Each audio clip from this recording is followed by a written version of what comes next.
Tracy, I received your question today regarding working with kids with autism or children on the spectrum. And first of all, I'm glad you've found the concept with Give 'em Five to be helpful and you've been able to pass it along to other people. When I was first beginning to develop this, many of the kids in the facility I was working with were on the spectrum.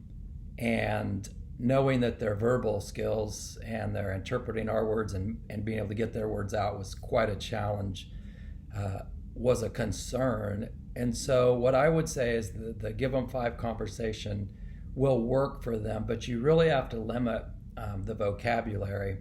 And also our goal is to teach them how to work through a problem in a way that can continue to help them grow in their way of communicating their need or their concern. So many of our students, we developed other strategies with them. One I can recall is a student that really had trouble articulating his words. This would have been a middle school student. And so at a time when he was doing well, we worked on some ways he could communicate with us his needs. And so he helped us and he created these. They came out of his design, 3 different ways to let us know how he could best talk to us when we had tough moments. And one of those was he had 3 cards and he would put down on the table which way he could communicate to us. So one of the cards he said would have a 5 on it, and that would mean come back in 5 minutes and then I'm going to try to tell you what's wrong and talk to you. Another one had a picture of the table. I'll go to the table when I'm ready to talk to you, and then I can do it. And another one just had a thumbs up that said, I could talk to you right now.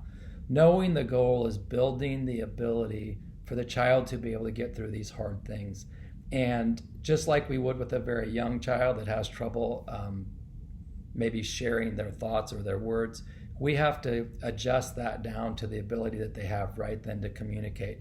But the Give 'em Five will help us be well regulated and stay in that coaching role until they develop more and more ways to communicate. And I've seen it work extremely well with kids on the spectrum.